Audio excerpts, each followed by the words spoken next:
Hello everyone. In today's session, I am going forward with worksheet 7, which is part of a teaching methods and teaching instructional facilities of paper 1 UGC NET and the KVS Madan MCQ series. I hope you really understood. So if you have watched the previous videos like worksheet 1, 2, 3, 4, 5, 6, if you have any kind of doubts, please feel free to put it in the comment section. And if you really like the videos, you share to your friends to the maximum extent and subscribe to the channel. Do not forget to subscribe to the channel and press on the bell icon for the further updates. I hope you clearly understood, right? Yes. Yeah. We are going forward with worksheet 7. Purna Educate. Subscribe to my channel Purna Educate. UGC NET paper 1 teaching aptitude KVS Madan series worksheet 7. So we are going forward with worksheet 7. We are going forward with the first question. So if you really observe the first question, when presenting the materials, teacher should consider which of the following. Whenever teacher presents the material to the students, so in that circumstances, what the teacher he or she should consider regarding the students. Option A, structuring. Option B, balancing. Option C, motivating. Option D, all of the above. So whenever the material has been presented to the students, the concerned material or the particular material should be in the structural order, it should be the balancing and it should be the motivating. Yes, obviously the motivating factor really helps to the students to refer the materials. Without motivation, students will not go forward to the preparation. So whenever teacher prepares the material or whenever she or he tends to prepare the material, he or she should consider the balancing, structuring, motivating, so all the factors. So option D is the correct answer. Yes? Yeah. Going forward to the second question. So technology in education is making teaching what? Technology in education is making teaching. It is a learner oriented, teacher oriented, both A and B and none of the above. So generally, teaching technology is always making the technology in education is making the teaching learner oriented. It is going as per the learner oriented is concerned. So it is not like the teaching oriented. Technology is making the teachers towards the learner oriented. It moving the face of the teacher towards the learner. Technology is really helping the teachers to learn many things which they are not aware or whatever the current situations are prevailing. So for this purpose, technology in the education is making teacher learner oriented. So the third question we can go for. Which of the following are true of the whole group instructions? True. We have to find the true statements. The first one is permits the students to progress at their own pace. Convenient for teaching the same skills or content to the entire class. That gives the teacher a chance to introduce new skills at the level suited to the particular students. So all of the above.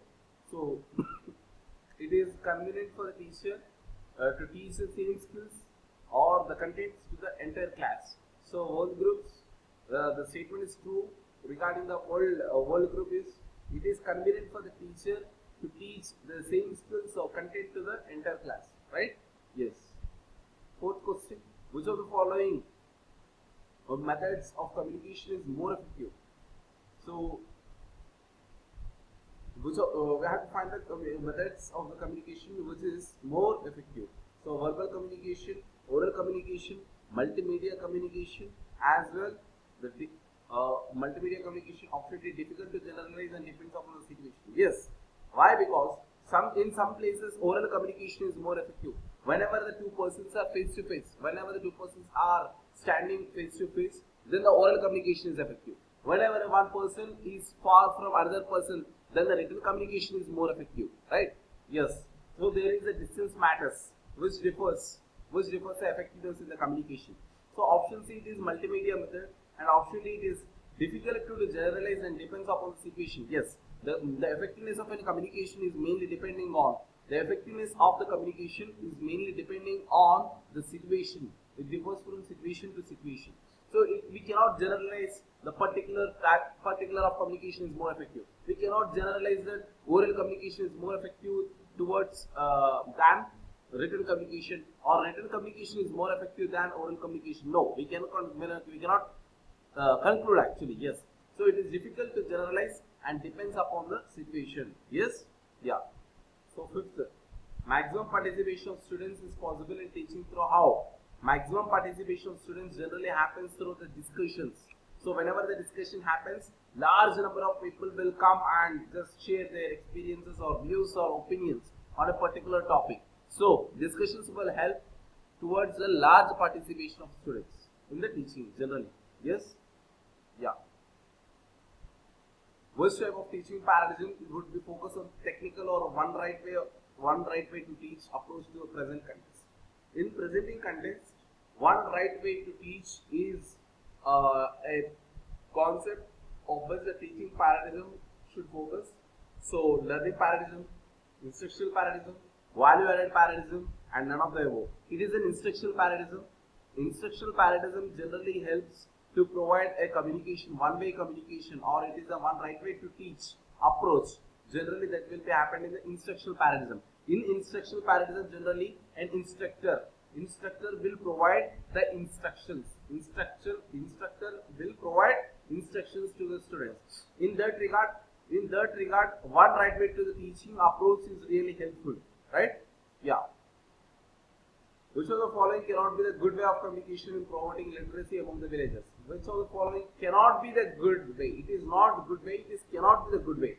So we are going forward. Demonstration. Obviously demonstration is the good way for villagers to show against, to promote against the literacy. Demonstration, yes. Reading and writing, yes. Reading and writing is not the correct way, since they may not aware, since we are promoting on the literacy.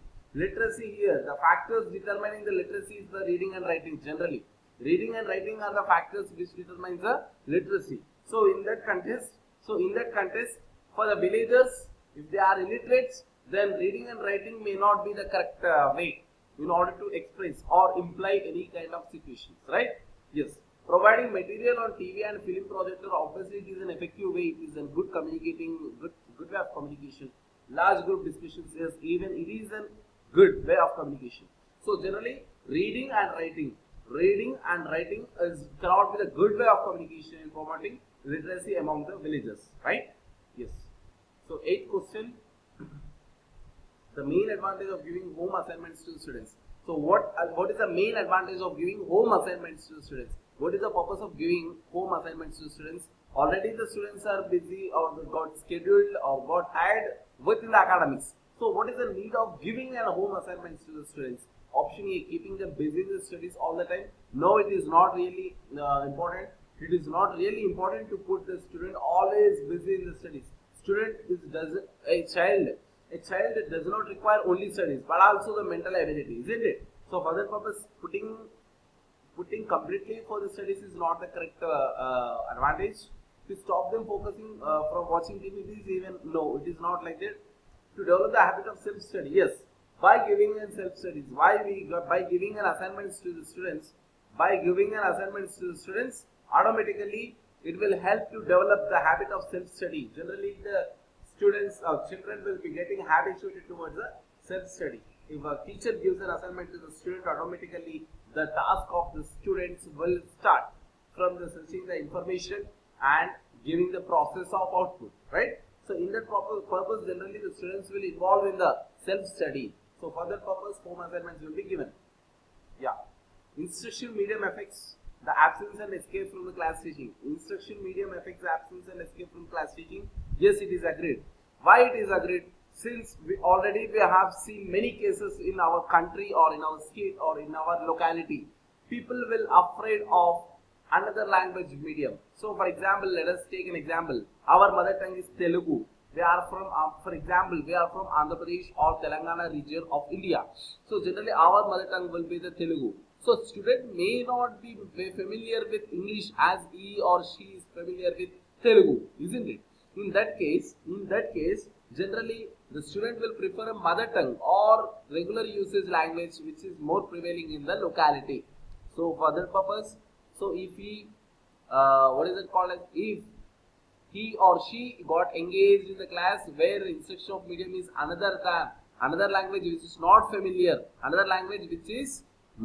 to the student, automatically he may not tend to attend the classes. He may escape or he may absent, right? He or she may absent or he or she may escape even. So in that cases, we have to agree the statement. Yes. The main task of the education computer is scoring the answers, preserving the information, analyzing the data, all the above. Yes, all the above, all the things will be done generally, right? Yes. So you don't forget to subscribe the channel.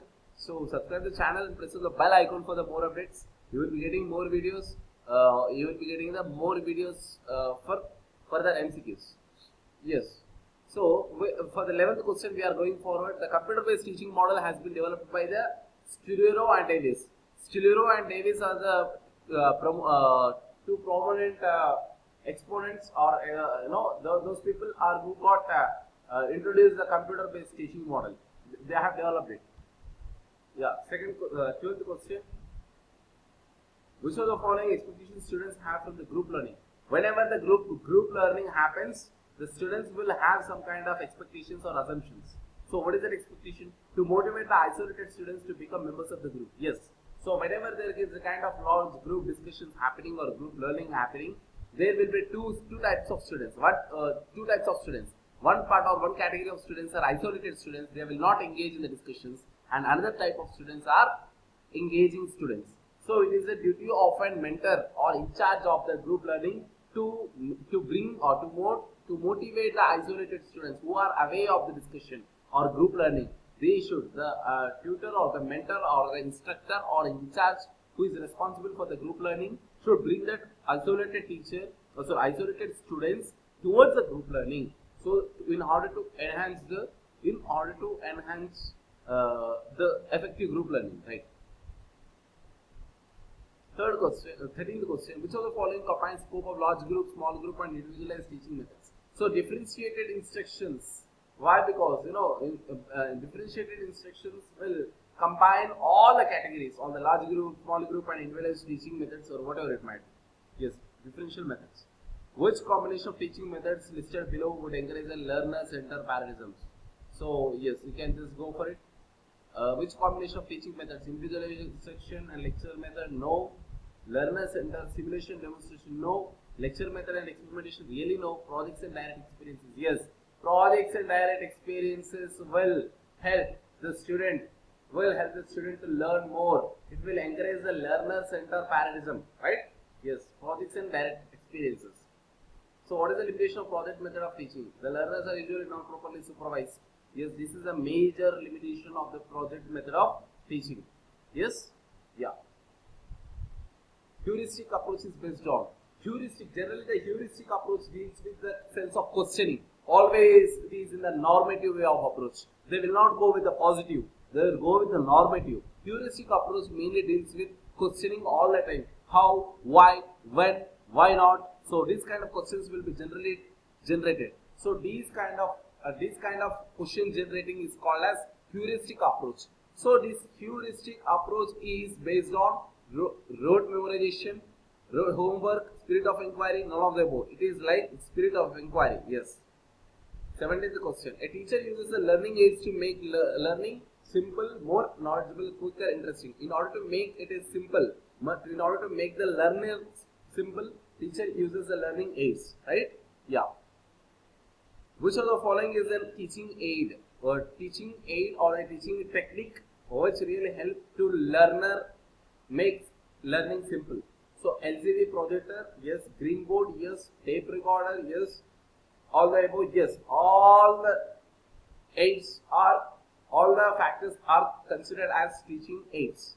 So LCD projector will help us to get visualization. Green board will help us to understand the concepts on writing. Tape recorder will help us to listen the audios. And all the factors are considered as teaching aids. Yes?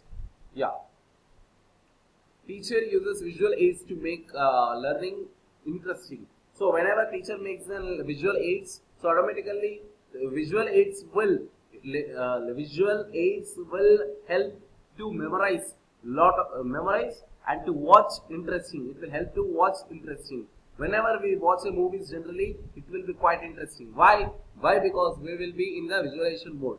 28th question. Which of the following is not true about the projects as a learning activity? It is teacher-centered activity. So since it is teacher-centered activity, it is not kind of thing learner activities.